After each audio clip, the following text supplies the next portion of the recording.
Thank you for all for coming to this very interesting session with the title, The European Compass, Atlantic Anchor or Pacific Pivot. We have great speakers here, and I'm happy to welcome Stefan Löfven, former Prime Minister of Sweden, Alexander Schallenberg, former Chancellor of Austria and the former Minister of Foreign Affairs of Austria, Almut Müller, Director for European and Global Affairs, European Policy Center, Garima Mohan, Senior Fellow, Indo-Pacific Program, German Marshall Fund, and Leslie Vinjamuri, President and Chief Executive Officer, Chicago Council on Global Affairs, US. My name is Robert Vaš, and I'm the President and founder of GlobSec, one of the leading policy institutes in Europe, focusing on the European security and resilience and Europe's position in the world. So we have 50 minutes, we don't have a lot of time, and we have 5 speakers, so we will try to make this quick and fun, but the topic is very, very important. Because I think that it is obvious from all of the discussions during Raisina Dialogue, but also from other conferences, that we are going through a major global systemic transformation. The old world order has reached its expiration date, and we are going through a systemic change in who holds the power, who makes the rules, and what the rules even are. The architecture that was built after the Second World War is being dismantled and renegotiated or transformed in real time. The European success was built on 3 assumptions. Cheap security. We've been relying on unconditional American protection and security from the United States. I think this time is clearly over. Second, on cheap oil and gas from Russia, the assumption was that the more economic interdependence we create with other regions and other parts of the world, including Russia, that would guarantee peace within the continent. That is gone with the war in Russia. That is clearly gone. And the third, cheap goods. We thought that the free trade and just-in-time delivery from all parts of Europe will make us economically successful. Now, this was challenged first during COVID-19, where we've seen that the global value chains are not working anymore, and are now, it is challenged by the huge geopolitical frictions and changes. Now we are talking about the security of value chains rather than just-in-time delivery.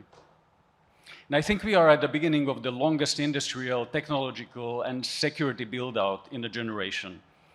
Defense, AI, energy, critical materials, semiconductors, every one of these sectors is being restructured in many ways from the scratch. Who produces, who controls, who profits?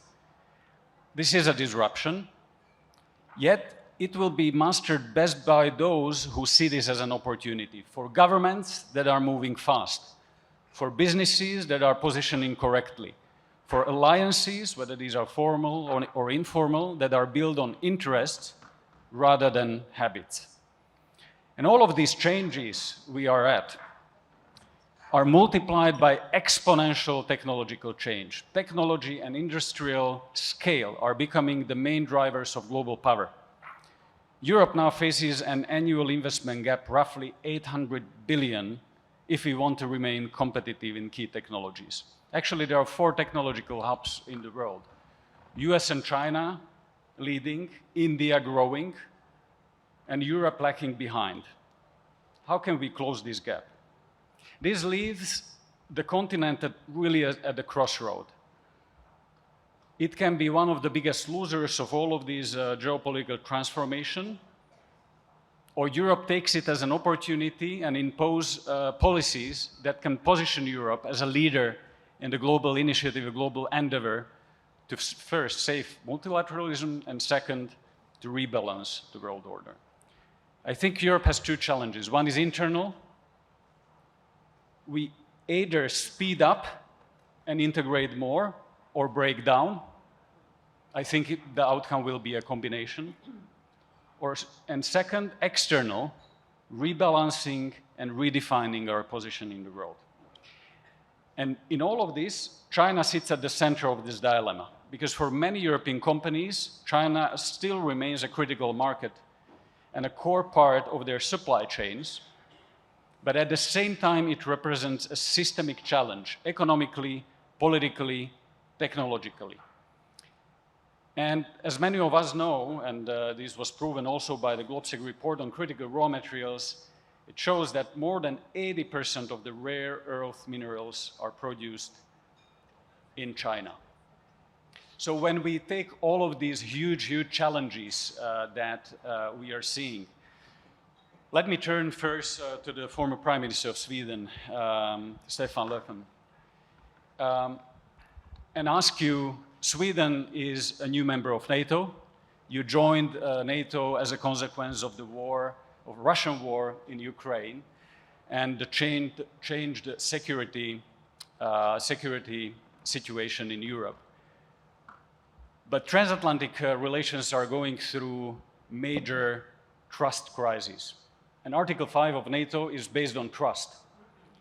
Is the trust damaged to the extent that we can not repair it? And what does it mean for Europeans who are talking about strategic autonomy by European initiatives to make sure that we are stronger? So where do you see Europe's position in this? Well, Europe needs to strengthen both in terms of economy but also defense. It's absolutely necessary.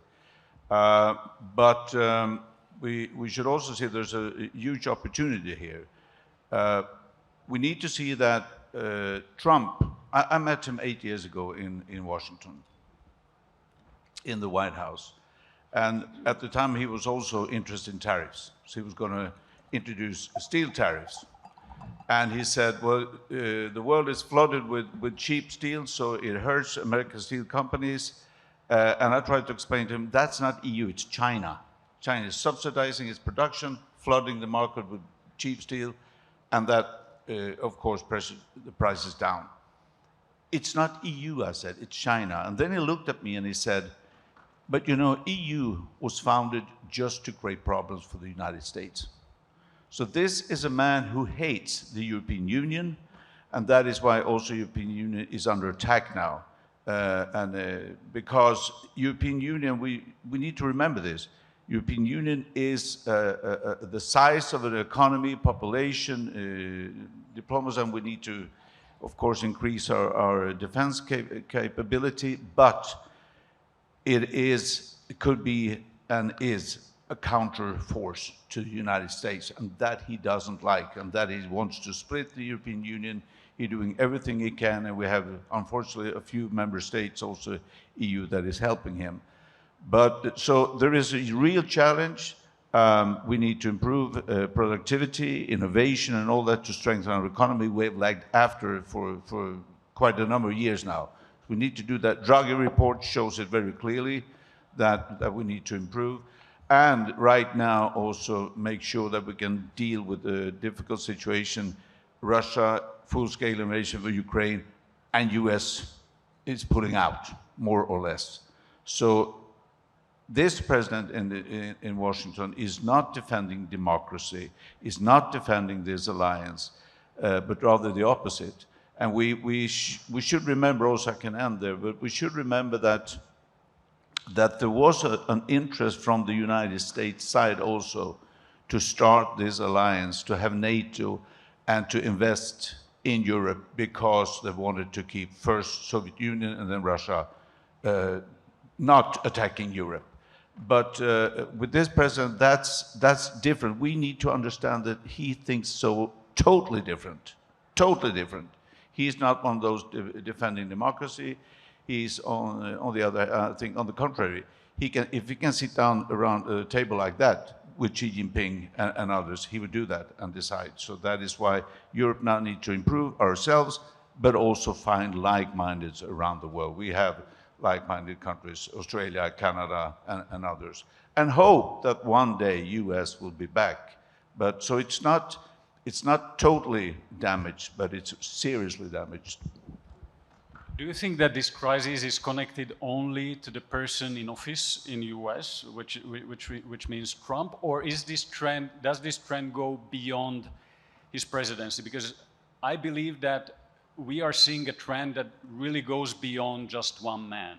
Yes. And we cannot go back to the status before. No. So we need to take, as Alex Stubb is saying, that we need to have a value-based realism. And we have to take the world as it is. Yeah. So that the transatlantic affairs is changing for good, and we have to adapt. And in that case, you're saying that Europe needs to build up and be stronger, and only then we can be an equal partner, and then we can be taken seriously in the United States. Yeah, I mean, the whole geopolitical scenery is changing. It's not only Europe that has to deal with it, the whole world needs to deal with it. But I think it's important that Europe, of course, we strengthen ourselves, but also build alliances, find like-minded. Last year, when the Trump 2 started the tariff increasing again, everybody, EU went to golf course in Scotland, negotiated with him, and then that country went to the White House, negotiated with him, and that country went there and negotiated, instead of going, sit down together and say, okay, this is a new situation, but we have to act together to try to support the biggest counter force that we can find. Yeah, it is totally different, and we just have to see that situation. But again, EU is, I mean, it's a huge economy still. We have some 40 trade agreements with 80 partners. We are interested. We just reached a new agreement with India. We have Mercosur. So it's not black or white. It is a real challenge, yes, but I'm convinced we can deal with it if we get our act together, and if some of the countries in the eastern part of the European Union understand that they are also dependent on the European Union. Thank you. We definitely can build up and follow up on some of the points you raised, but let me move to Chancellor Schallenberg. Alex, we know each other for a long time. You recently warned that a trade war between US and EU, China would emerge as the laughing third party. So how do you see in everything that is going on in Europe vis-à-vis Russia and between Europe and the United States, how do you see the position of China in all of this in long term? Is it the real winner of all of these changes? No, actually not, but I didn't say it recently. In historic terms, yes, because I made this statement in 2024 to a bipartisan group of congressmen from the US who visited Austria, and that was very fresh at the beginning, even before the beginning actually of Trump 2 administration. Probably today I would phrase it differently. I would say whatever happens, we Europeans have to make sure that we are the laughing third party in whatever happens globally. And I believe you are right when it was said at the beginning, and I have to underwrite many things Stephen said. The transatlantic relation has undergone an enormous change actually in our perception. But probably it was already there in the beforehand. We Europeans didn't want to see it that way. Probably like the US, the UK believes again and again that they have a special relationship, and then again and again they're brutally awoken by things coming out of Washington where they don't give a damn, about what London thinks or does. And the same happens to us. So to a certain degree, you could be thankful to Trump because he woke us up to a certain degree. Not only him, all the pandemic, the Russian war of aggression, and we Europeans have to get to terms. You said it's not black and white. The planet is not black and white. Europeans had the feeling we had it all figured out. On China, on US, on everybody else. We went around the planet preaching, lecturing everybody, and being pretty self-righteous. And this has changed, it's still changing. And I believe the biggest challenge we have in Europe is an internal challenge, but not only completing the common market and tariffs and services, but actually a shift of mindset that we have to understand, because we thought in Europe that we have it figured out. We are in the perfect post-national, post-historic situation. And I love the sentence I read some time ago. The Europeans actually thought that they knew their future. Now, history has caught up. We are there where the Indians always were, where the Chinese always were, where the Latin Americans always were. We are part of history. We're not a island, benign island being outside of history, untouched by wars, conflicts, and pandemics. We are full in there. And this is an enormous challenge for us Europeans. But I believe, and here I can echo again what you said, don't underestimate us. We are adapting. And China is not the laughing third party. Nobody is for the time being, I have to say. It's a challenge for everybody on this planet. But we are slowly getting our act together. And these external pressures we have experienced over the last 6-7 years, actually starting with the pandemic, you could say, the succession of crisis moments have changed Europe already now fundamentally. And it will go on, and I very strongly believe that there's actually, the odds are on our side in the long run. We simply have to start believing in ourselves.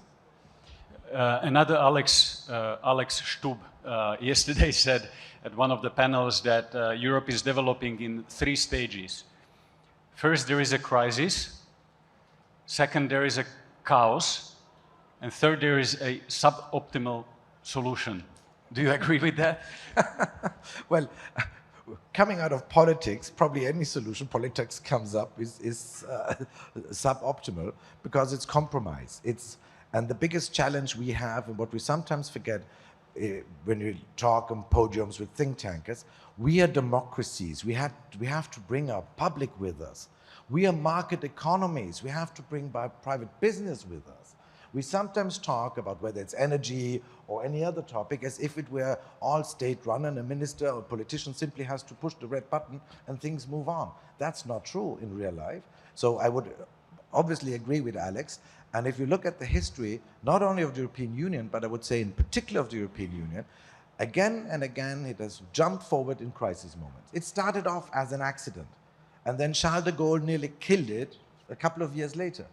And then there was the Eurosclerosis in the 70s, and came Jacques Delors with the White Book. So the European integration is always a crisis. Everybody says it's doomed, and then boom, something happens.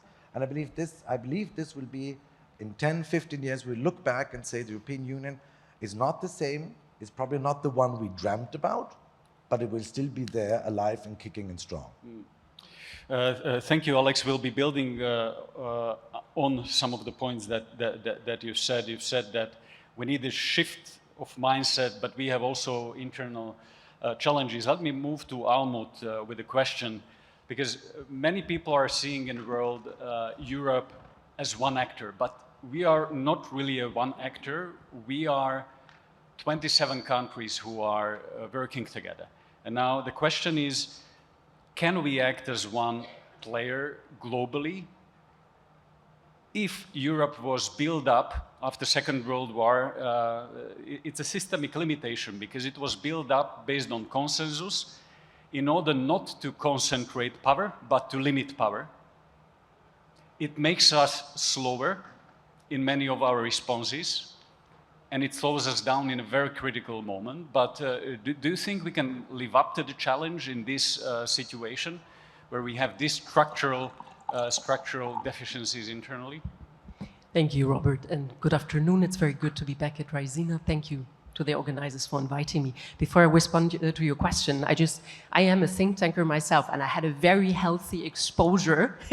You're completely right, Chancellor, because I had a very healthy exposure to regional government in our beautiful union at local level, working for a mayor of a European city that in other parts of the world wouldn't be big, but in Europe is big, 2 million people, mayor of Hamburg. So for me, this was very relevant because I looked at the pandemic, at Russia's war of aggression and everything that followed through the lens of what we need to do locally to help support this EU collective system. And that is actually very important, and I underline that because it made me sort of oscillate a little bit in my response as well. I made that transparent also to those of you who cared to come and listen, that I oscillate because I'm an analyst, and at the same time, of course, I have a normative position where I come from and what I want to achieve. And I think your question that you're putting, Robert, of course, is very fair. This day and age, needs an understanding of one's own strengths and power and lack thereof. And we have power clearly, and we've shown it with regard to the single market, and it its external clout. The free trade agreement with India was mentioned as one example of that. We have to bring that power, deploy it, and sort of help bring about meaningful new alliances, as Prime Minister Le Pen also said. But then, of course, there's the question of where we lack power very significantly, and where we have dependencies that hurt more in the area of security. So a lot of the things that European leaders, of course, are doing at the moment has to be seen through this prism as well, and the wars, in particular the war that Russia has been waging, and what that means for engagement with partners around the globe. And then, of course, we need to be fast. And here I come to your point. Is Europe fast? Well, I mean, zooming out in the broader scheme of things, we're talking 27 countries. I come from one member state of the larger kind, 83 million. We have some that are smaller than 1 million. And why do I say this? We have a system that is able to act on matters of common goods beyond our own borders. Actually, not always at light speed, but we managed to do this. And I say this in India, having just listened to the First Minister of Andhra Pradesh, which was interesting for me. India is also diverse in that way. We are not always fast. Of course, there's a politics within the European Union of unity and organizing that.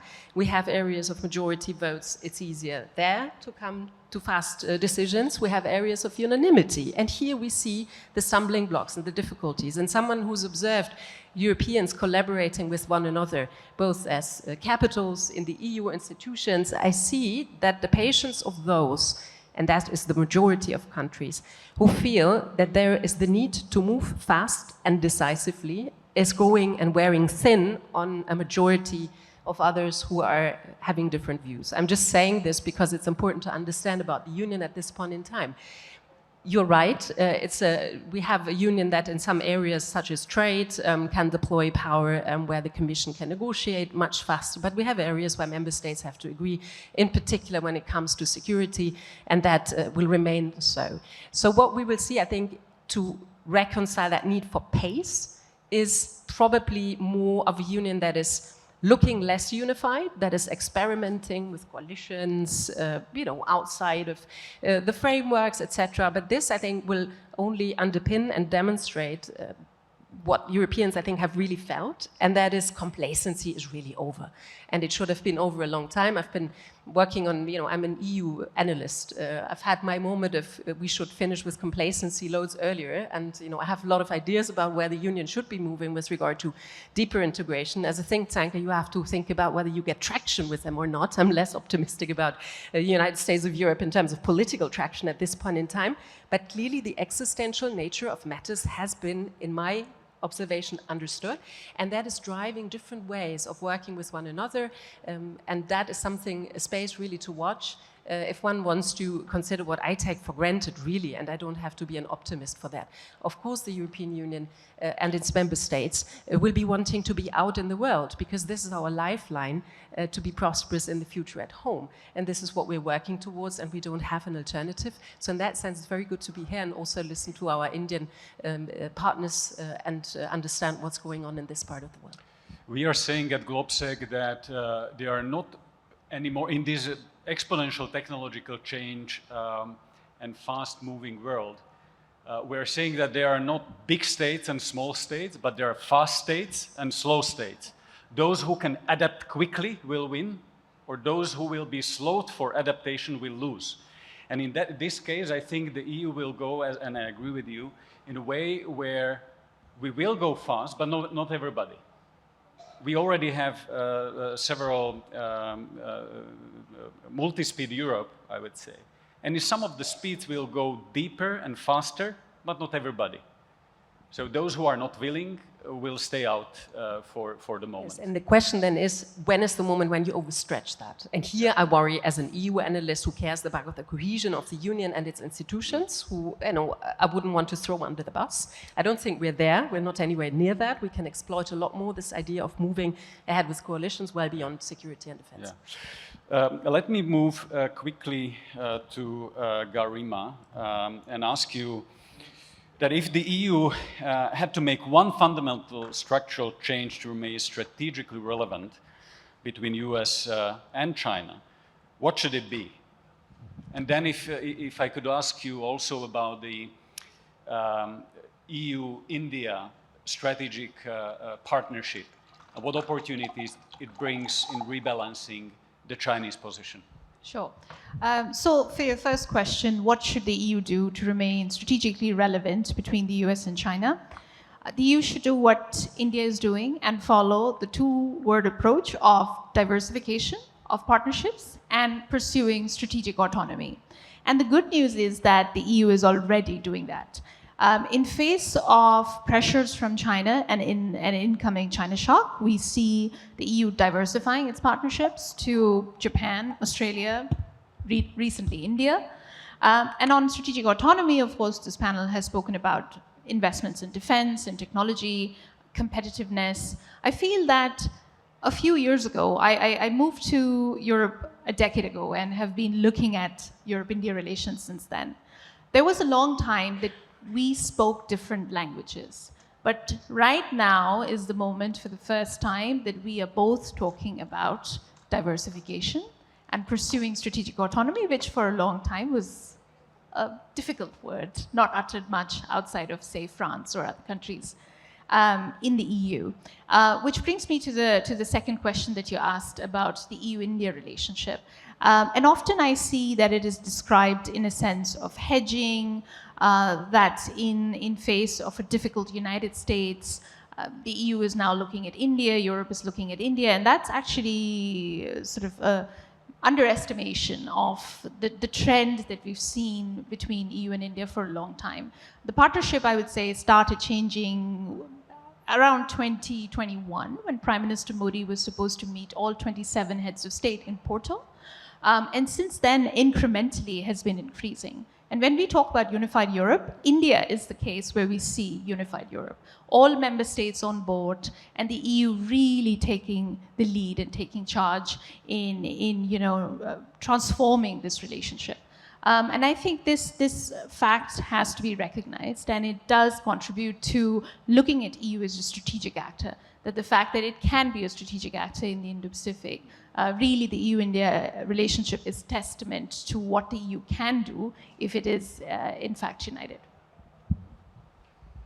Thank you. I was just as a follow-up, I was yesterday speaking with Minister Jaishankar, and we agreed that this agreement between India and Europe is really critical, because Europe is now taking India really seriously. It brings immense opportunities. It is an anchor relationship now, and it can be a blueprint for any other relationships of EU with the rest of the world.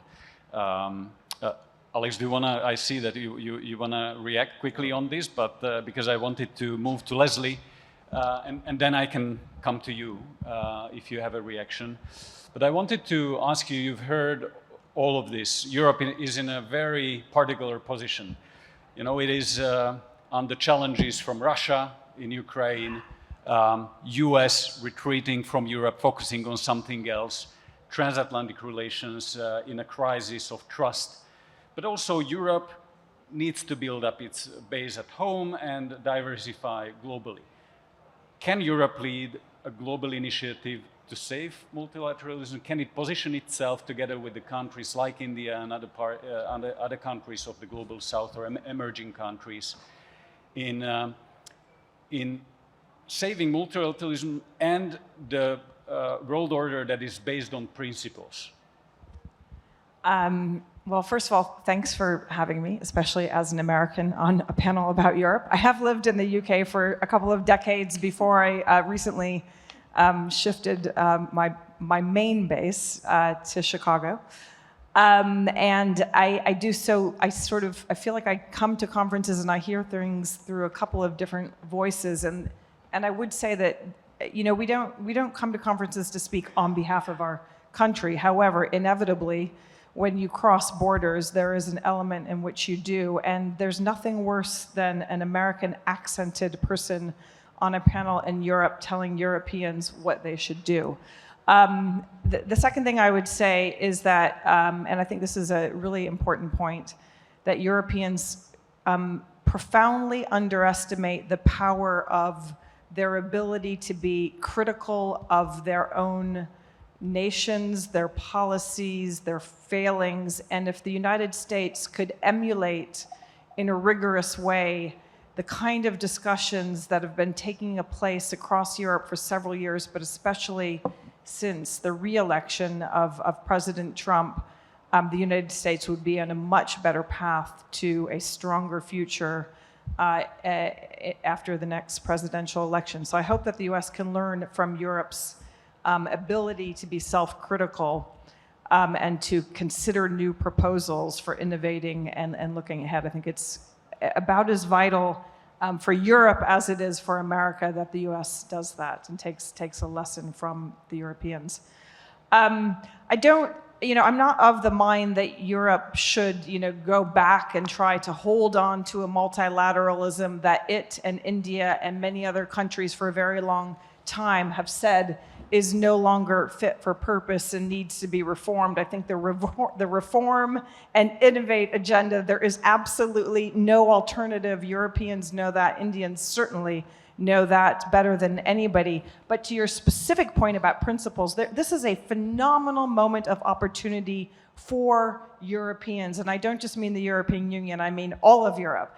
And that includes the UK, and that includes multiple different gatherings, formal and informal, of Europeans. There has never been a more extraordinary moment of opportunity for Europe to lead in a principled and pragmatic and innovative way at a moment when that gap has been completely and utterly vacated by the United States of America, which isn't to say that the United States isn't doing some incredibly important things in certain places, even when they're a byproduct of a very difficult politics. Even when the disruption is not tasteful, it still has led to some good things. But setting that aside, the fact that the US is engaging in a style of diplomacy that is way below the bar of what any of us should expect, it gives Europe an extraordinary potential and capacity to leverage that space. It doesn't need to be about being anti-American. It doesn't need to be about not working with the United States. In fact, Europe the debate about whether to work with the United States should sort of be shut down. It's not productive. Europe is going to work with the United States. But Europe should do so in a way that articulates a value, a principle, a direction, a red line on questions of dignity, while continuing to challenge itself. And I'm definitely of the view that Europe needs to consider multiple tracks. It needs to allow its leaders that want to innovate, that have the capabilities to press ahead. If not everybody in Europe is ready, fine, they can get on board later, leave the door open, but don't be held back.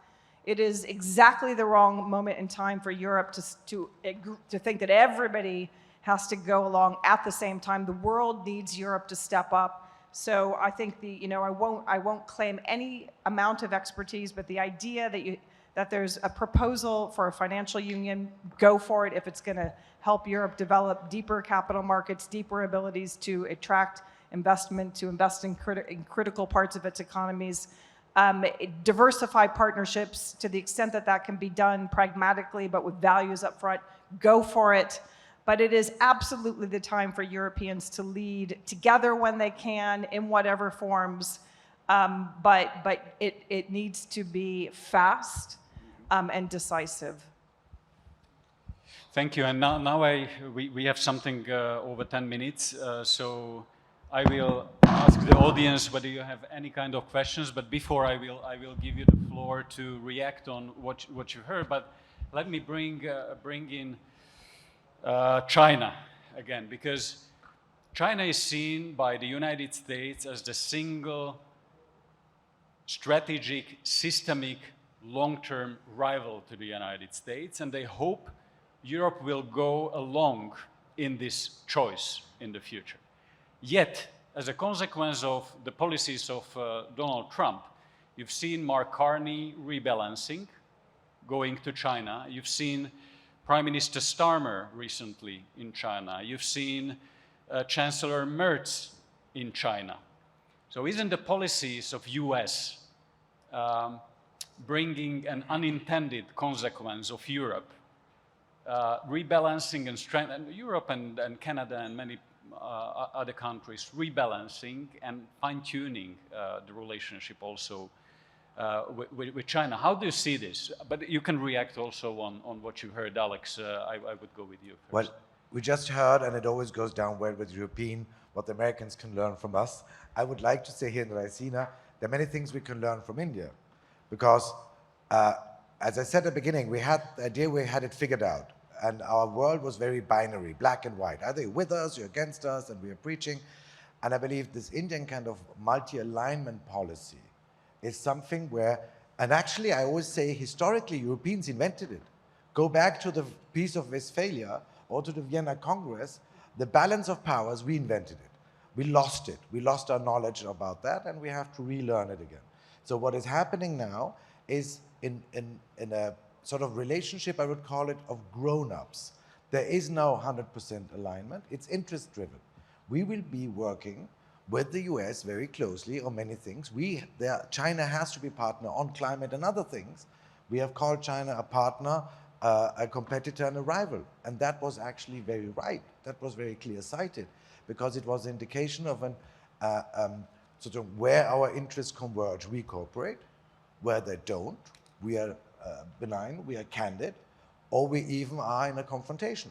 And that goes for any relationship on this planet from now on. And that is the multipolar world, and I believe we can learn a lot from our Indian friends here, and I believe that the FTA and the closer cooperation holds a huge promise, more even in this intellectual kind of emotional area.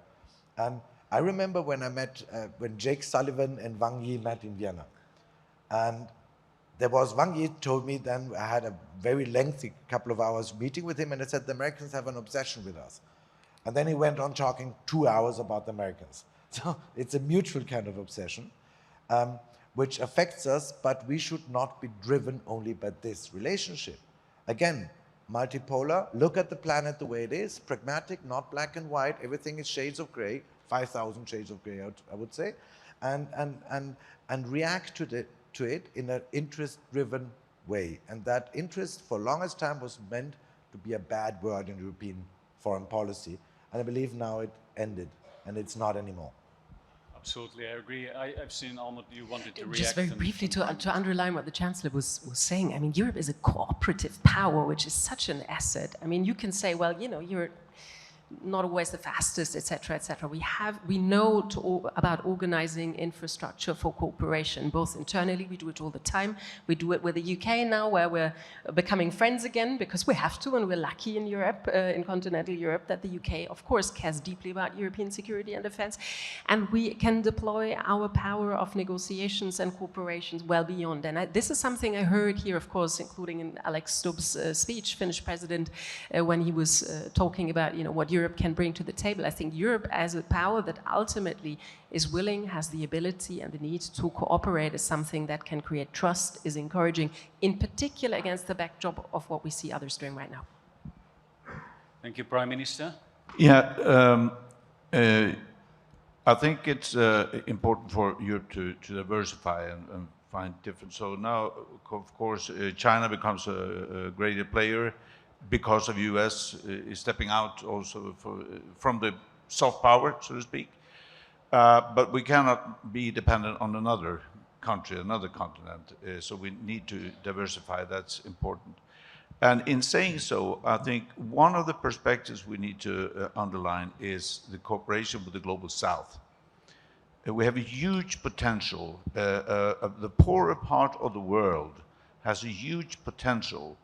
And not least Europe has said for many years now, China is investing in Africa a lot, this is a problem, this is a challenge, and yes, it can be a challenge. But the question is, why didn't we? And here's a new opportunity, not really new, but in these days, the Western countries are decreasing development aid instead of increasing development aid. And thinking not as a zero-sum game that the world economy is, the volume is given, and if you gain, I lose.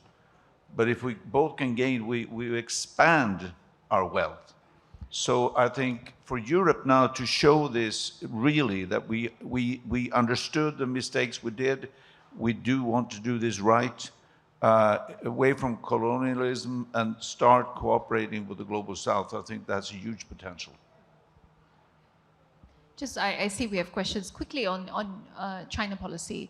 I don't think we can take for granted that the US-China policy in the second Trump administration is what it was before, that China is the main rival, etc., because we've seen the president be harder on his allies and partners, be it on tariffs and tariffs for buying Russian oil, etc., allowing the sale of advanced chips.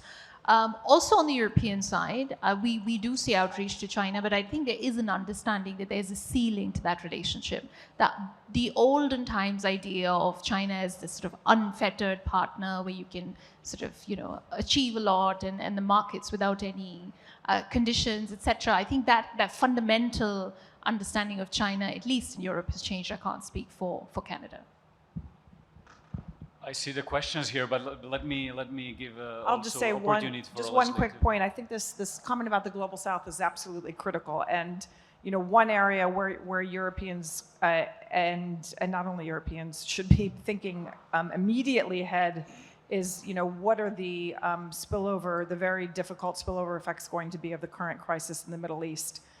We know that there might be a real flow of people, a dire and desperate. Clearly, there's going to be a dire and desperate need. How that takes place, what it looks like, how Europe could step up, even if it's in small ways, even if this is just signaling, quickly, in order to get to something more serious. I think this is a necessary, important, but also a significant moment of opportunity for Europe to move fast with a plan.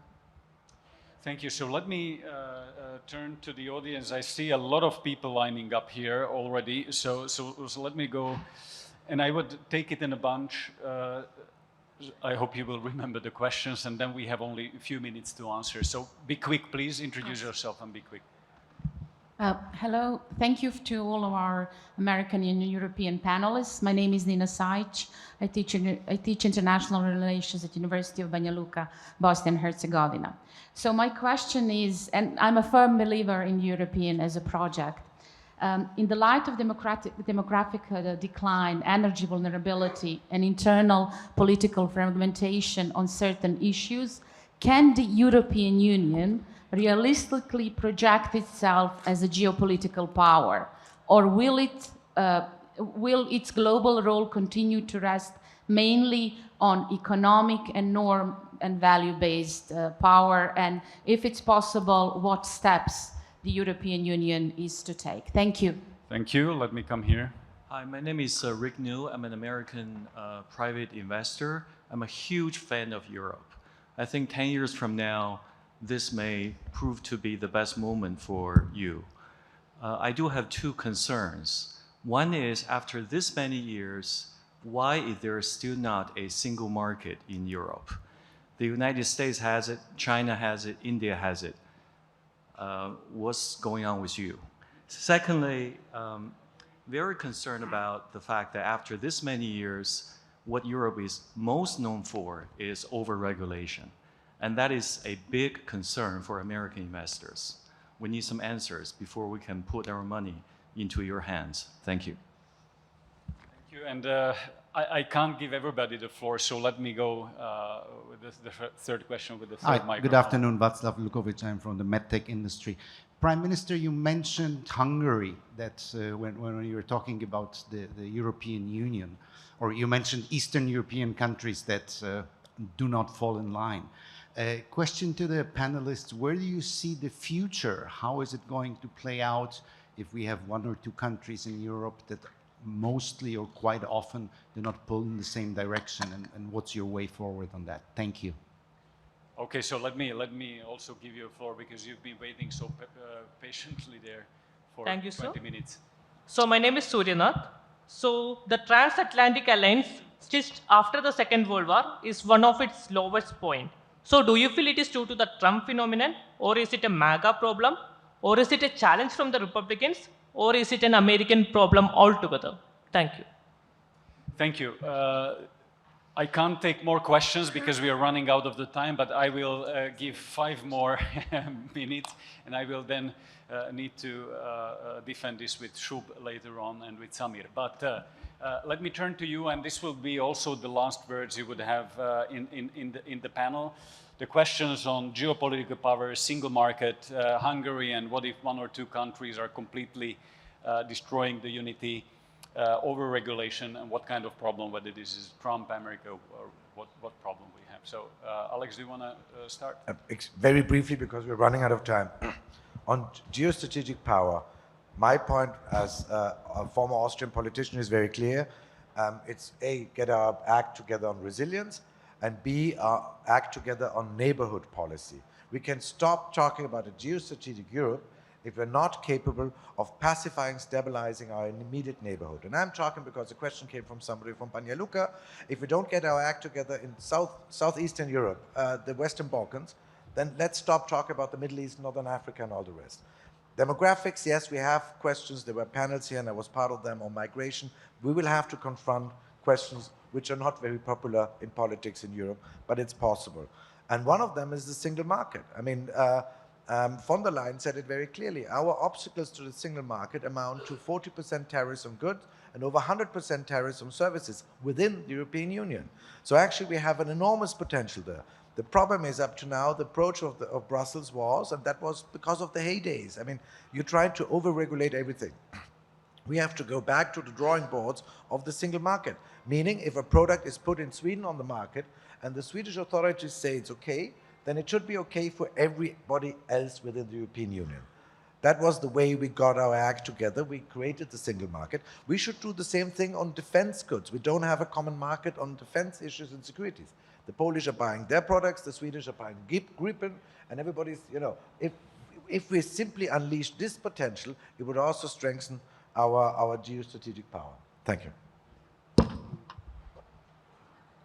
Just a few remarks on what Europe can, given the demography and so on. This is one of the issues that's very important now, because Europe, since the crisis, the refugee crisis 2015, has, you know, all of a sudden said, no, we can't take anyone. And Sweden, we also changed our laws because we took a huge responsibility. But now it has taken such a shape that it's almost like migration is in itself a problem. And that is dangerous, because Europe's demography is exactly as you say. We're going to need people coming into Europe and work. So it is a huge challenge, but first leaders need to wake up and say it's a new reality. On energy, that's about investment. We can do that. We have not a functioning energy market right now, but it's about investment. Hungary, yes, there's a future. There is a discussion ongoing also in Europe, in European Union, whether we should change our decision-making structure, and perhaps we need more of majority decision, or qualified majority rather. Lastly, on over-regulation, it's an ongoing discussion, has always been. And yes, probably we can do changes in that, but we also have a fact where we have big tech, American big tech enterprises saying you can't regulate the social media, you can't do that, you can't do that. And Europe says we have to defend ourselves, we have to defend our youth, our children. So there will be frames, there need to be regulations. So these big tech oligarchs, we know what they want, but and Europe is still an interesting market, should be. Thank you, Almut. Yeah, I was actually thinking about this question of over-regulation for Europe. I think it's very important to understand where to draw the line also in our domestic debates about that. And the Prime Minister said very clearly, I mean, where we can still regulate and have huge impact in the sense of the Brussels effect. There are areas that are absolutely important to regulate, and other areas we can scrap and work through. And you know, we're in the process of doing that. I just wanted to come back to the question about, someone I think in the question mentioned Hungary, but I want to think more broadly. It's a political question. I don't shy away from answering, but to think about something that Europeans actually had blueprints for already as early as probably 25, 30 years ago, when we were in the course of the fall of the Iron Curtain in this wonderful mode of going forward and trying to understand how we can grow as a union with the division of labor between the United States, looking after our security within NATO first and foremost, with European contributions, of course, and then, Europe organizing the economy. We built institutions to that end. We thought about whether, as an enlarged and bigger union, we will be able to work in a collaborative spirit, even with something like 28 plus members, 35, whatnot. We have the blueprints of many of the things that we know we need to do. In terms of domestically, the single market, we have blueprints about the Draghi report, the Letta report, and others. We know our options. We need to understand, and with we, you can see at times I'm a stakeholder in this and rather less analytical. What are the politics of this? And here, as I said earlier, my assumption will be that we're probably going back more to those models of collaborating in groups, while not underestimating the power that the union as such can give with a single market that has to be, of course, competitive and that has the breathing space for many of us of the Eurozone in terms of, being able to mobilize what is needed to become more of a powerful country, also in terms of security and defense. We know what we have to do. We have a lot of blueprints, and it's a political decision ultimately whether we would want to go there. But I wouldn't underestimate the glue of the union here. And when things become existential, we've seen it over the past months. Thank you very much. Very, very quickly, Garima and Leslie. Yes, since I'm a non-European, I won't tackle the harder questions. Just on the overregulation, I think there is an understanding within Europe that they've gone too far, and there has been more flexibility in terms of dealing with it. The biggest example is the FTA with India. I think there are many reasons why the FTA was concluded at this time, but there was more flexibility demonstrated by the EU and a need that you need to put sort of strategy over cumbersome rules and checking each single box. And so we do see some change happening on that front as well. Just quickly, I'll answer the question about the US and what the problem is for the Transatlantic Alliance. So clearly there are structural and real problems between the US and Europe on a number of dimensions, and I think everybody in the room knows very well what they are. But I think the Trump moment is singular. I think that the way of engaging is actually is now making it difficult to solve the very well-known problems. So I'm not one of those people that thinks it's either or. But I do think that when the US moves into whatever comes next, it will be very, very different. And I personally find it hard to imagine that it will be worse for the transatlantic relationship. I think it will be easier so long as people don't think that the problems that are underlying are going away and everybody keeps moving forward. So I think this is a singularly bad moment, and I think it's important to recognize that fact.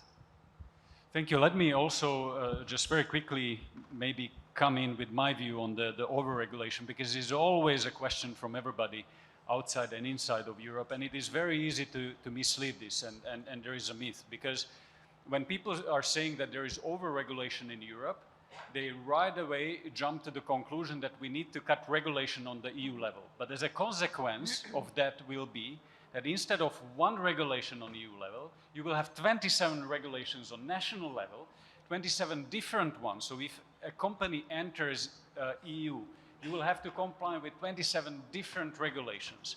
So the answer is not always in cutting the regulation on the EU level, but harmonizing the key regulations in a way that will ease the business in the EU. But let me wrap up this conversation by saying that I'm really feeling a changing mood. Because a few months ago, when I was chairing a similar session, there was a lot of complaining, a lot of looking what is coming from US, a lot of waning that the transatlantic relationships is over. I think the mood is changing, and now we are looking more on opportunities. We take this as a fact, and we take it as an opportunity and action. And I think that is something that I'm taking from this conversation, that we have a generational mission in this systemic global transformation to make sure that there are more winners at the end of transformation than losers. And with that, I think Europe, together with other partners from the global South, India, and other parts of the world, we can do this together. So with that positive note, let me finish and thank you for the excellent panelists. Thank you.